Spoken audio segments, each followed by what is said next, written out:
doing out here this late? Step away from the van. I'm delivering food, sir.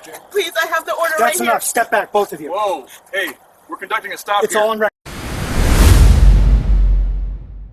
Aaliyah had been on the road since sunrise, delivering parcels across Eastwood County. It was her last stop of the night, a small cul-de-sac on the outskirts of town. The streets were empty, the stores already closed, and her van hummed softly beneath the dim glow of streetlights. She was tired, but relieved. One more signature, one more delivery, and she'd finally get home to her daughter. Before we dive in, tell us, where are you watching from? Drop your country or state in the comments below.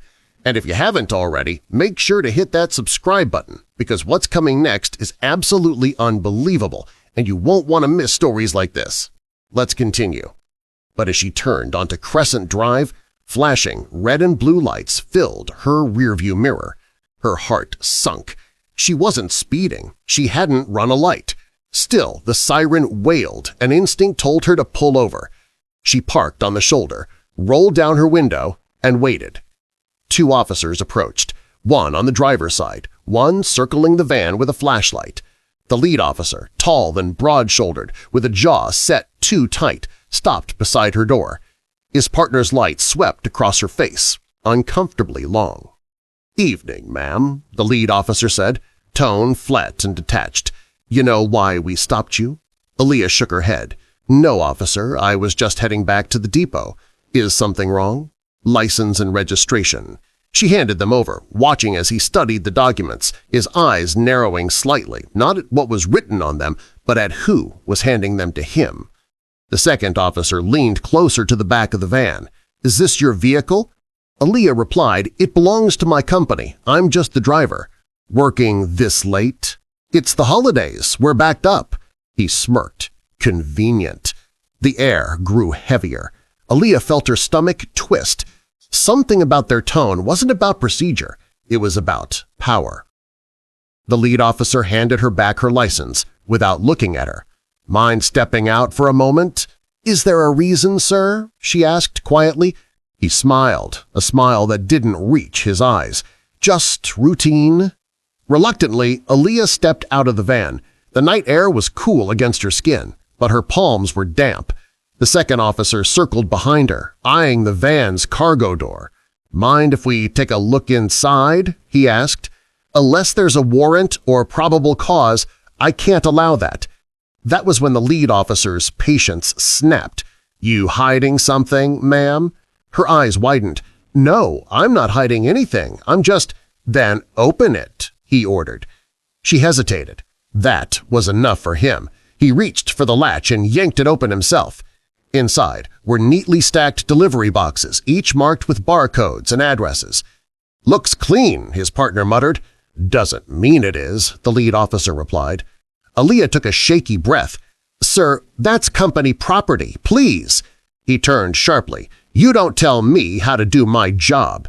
"I'm not," she said softly, "but I have rights." That word, rights, changed his expression.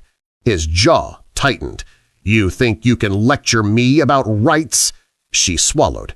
"No, sir, I just want to go home." "Not yet." He stepped closer, close enough that she could see the anger in his eyes. "Turn around." Her voice trembled. "Why?" "Because I said so." She froze, unsure whether to comply or resist. She wasn't under arrest, and yet his tone carried the weight of authority, false authority but dangerous all the same.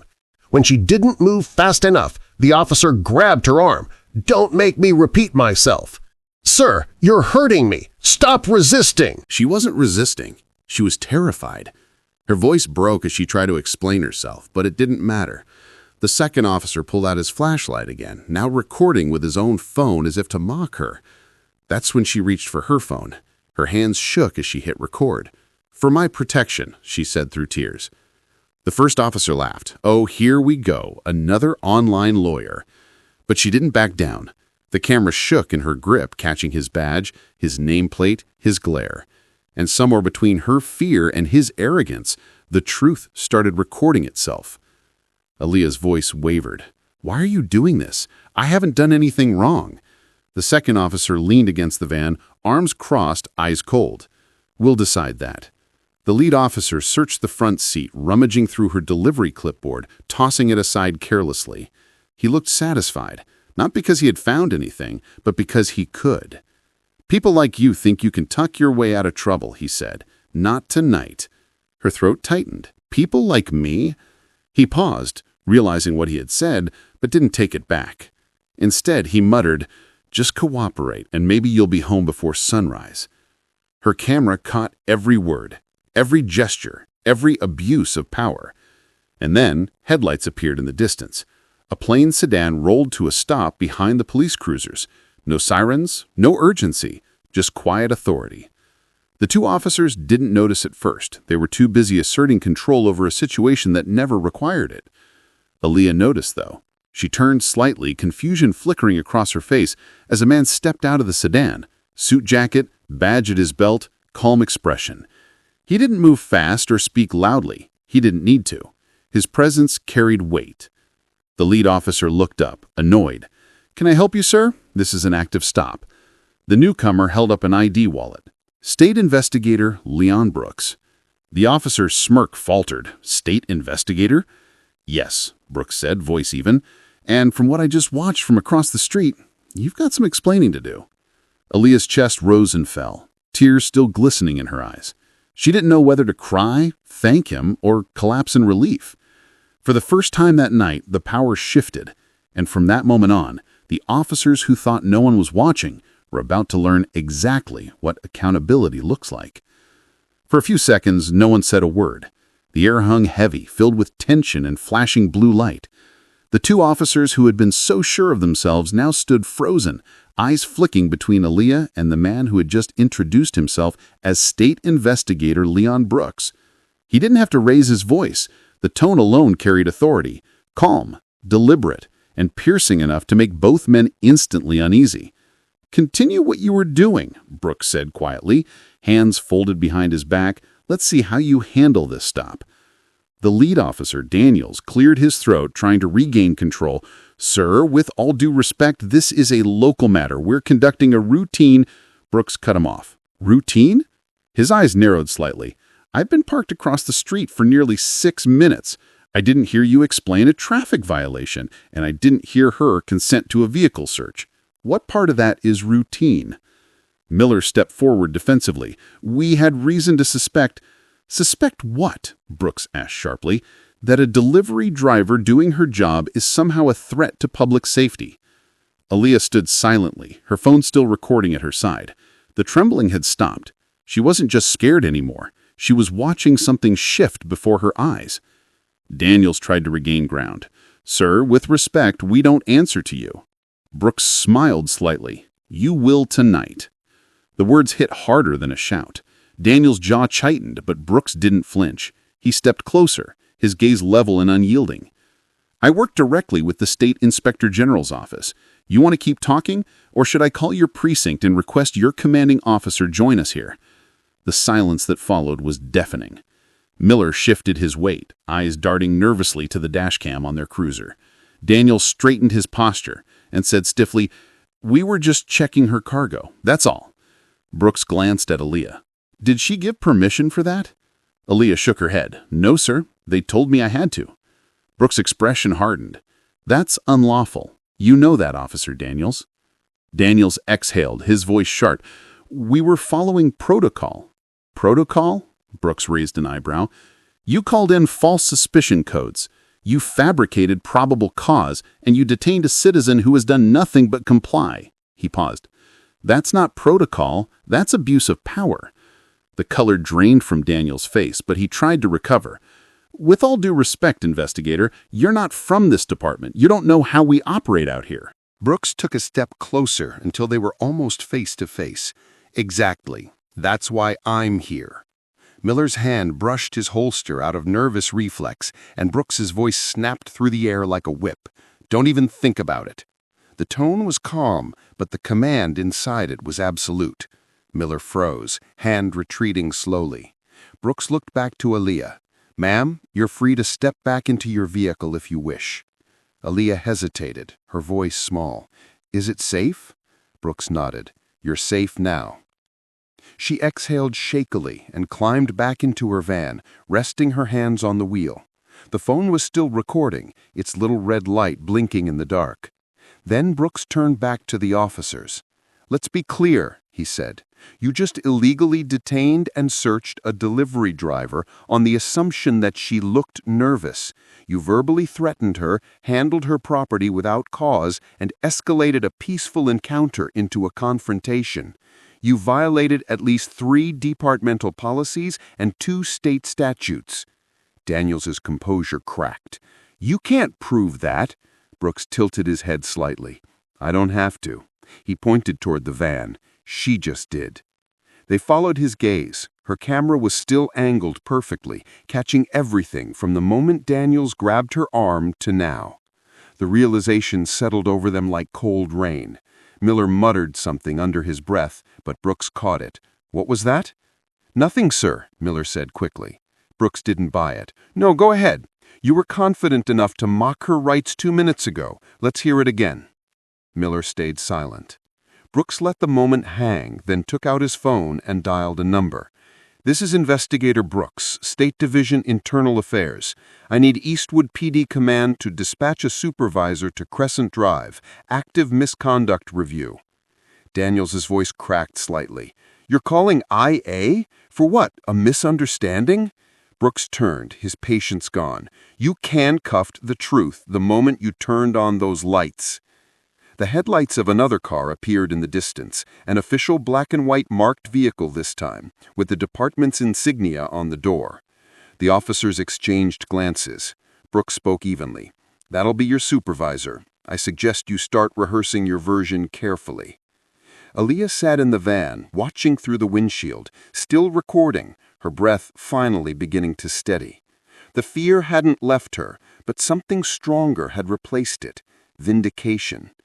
The new cruiser parked behind the scene, and Sergeant Monroe, a veteran officer with weary eyes, stepped out. He immediately recognized Brooks. "Evening, investigator. What's going on here?" Brooks gestured toward the 2 officers.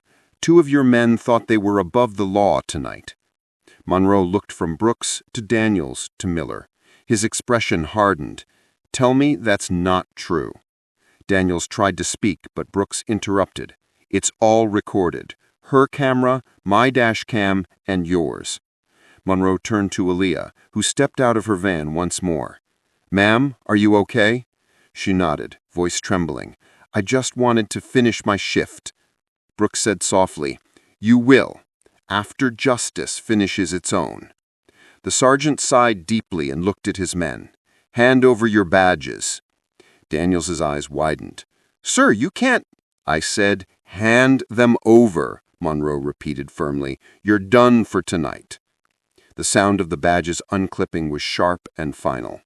Aaliyah watched in disbelief as the 2 officers, the same ones who had terrified her moments ago, now stood stripped of authority, humiliated under the same flashing lights they had used to control her.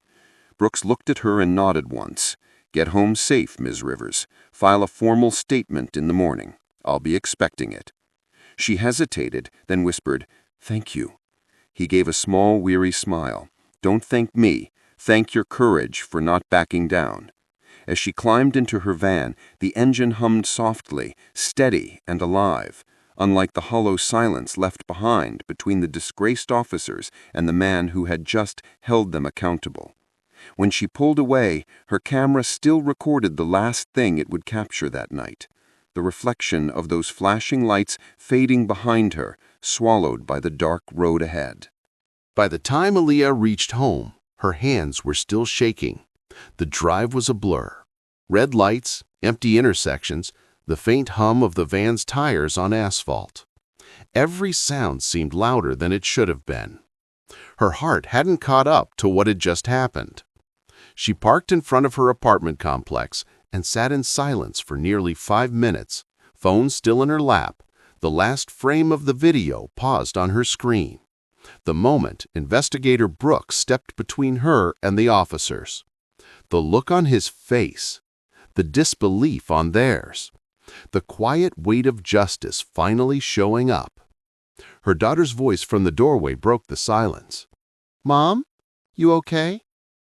Aaliyah blinked, forcing a shaky smile. "Yeah, baby, just a long day." But inside, she wasn't okay. Not yet. She had done everything right.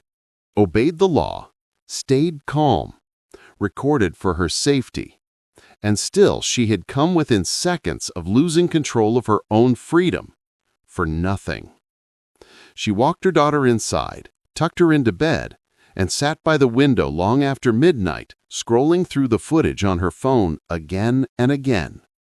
Each time she caught a new detail, the tone in the officer's voice, the way his partner smirked behind him, the moment her hand trembled just before Brooks arrived. That video wasn't just evidence, it was truth. By dawn, she made her decision. She uploaded a copy of the footage, unedited, and sent it to the state investigator's office as Brooks had instructed. Then, almost on impulse, she posted a small portion of it to her social media with a simple caption, "This is what happens when you're just trying to work." She didn't expect much. She just wanted people to see it, to understand how easily a peaceful night could turn into a nightmare. But the internet had other plans. Within hours, her post began to spread. Hundreds of comments flooded in. Shock, anger, support. By afternoon, it had been shared thousands of times, and news outlets started calling. The headline appeared on local channels first. Delivery driver harassed by local officers. State investigator steps in. The footage played across television screens. The officer's harsh tone, the moment Aaliyah's voice cracked, and the instant Brooks appeared in frame, calm but commanding. The entire encounter, from fear to justice, unfolded before an audience that couldn't look away. The video reached the county office by noon. Within hours, both officers were placed on administrative leave. Internal Affairs launched a formal review, and the Eastwood police chief issued a statement. "We are aware of an incident involving 2 of our officers and a private citizen. The behavior displayed does not reflect the values of our department. We are cooperating fully with the State Investigation Division." But for Aaliyah, it wasn't about statements. It was about closure and healing. That evening, her phone buzzed with an unknown number. She hesitated before answering. "Miss Rivers, this is Investigator Brooks." Her heart skipped. "Oh, hi. I wanted to let you know the footage you provided was received. The case has been escalated. Both officers are being investigated for misconduct and unlawful detainment." She exhaled, relief washing over her. "Thank you. I didn't think anyone would believe me." Brooks's voice softened. "They will. The truth always finds a way, even if it needs a little help getting there." There was a pause. "Ma'am," he continued, "what you did, staying calm, recording, standing up for yourself, that matters. You didn't just protect yourself. You made sure others won't go through the same thing without accountability." Aaliyah's throat tightened. "I was scared. I thought I was going to jail or worse." "I know, and that's exactly why I showed up." When the call ended, Aaliyah sat quietly staring at her phone. Her mind played back the night again, the fear, the humiliation, the helplessness. But now it ended differently. It ended with someone standing up for what was right. But the next morning, her story had gone national. Talk shows discussed it, journalists analyzed it, and communities across the country debated what it meant. People were angry not just because of what happened, but because they recognized themselves in her story. It wasn't just about one stop on one night. It was about every moment people had been treated like suspects for existing. Aaliyah started receiving messages from strangers, from fellow delivery workers, from mothers who saw themselves in her. Thank you for recording. You gave us courage. I've been there too. Her inbox overflowed, but one message stood out, from a retired police officer. I served for 25 years. Watching that footage made me sick. What those men did was not policing. It was bullying. I'm sorry you've had to experience that. We need more investigators like Brooks and more people like you who refuse to stay silent. She read it twice, then 3 times. For the first time since that night, she cried, not from fear, but from the strange mix of exhaustion, gratitude, and justice long overdue. Meanwhile, inside the department, the fallout deepened. Daniels and Miller were suspended pending investigation. Their Bodycam footage confirmed Brooks' claims: no probable cause, fabricated suspicion codes, unlawful search. Their actions were labeled as gross misconduct. 1 week later, both men resigned before disciplinary hearings could begin. The public demanded answers. The chief held another press conference, this time with Brooks at his side. Cameras flashed as he announced new reforms: mandatory body cam monitoring by third-party review teams, additional training on bias and procedural justice, a public complaint transparency portal for citizens. But it was Brooks's short statement that cut through the noise. Authority is not a weapon, it's a responsibility. When it's abused, it's our duty, every one of us, to step in. Because justice delayed is justice denied. That quote spread almost as fast as the video itself. By the end of the week, Aaliyah's name had become a quiet symbol, not of victimhood, but of strength.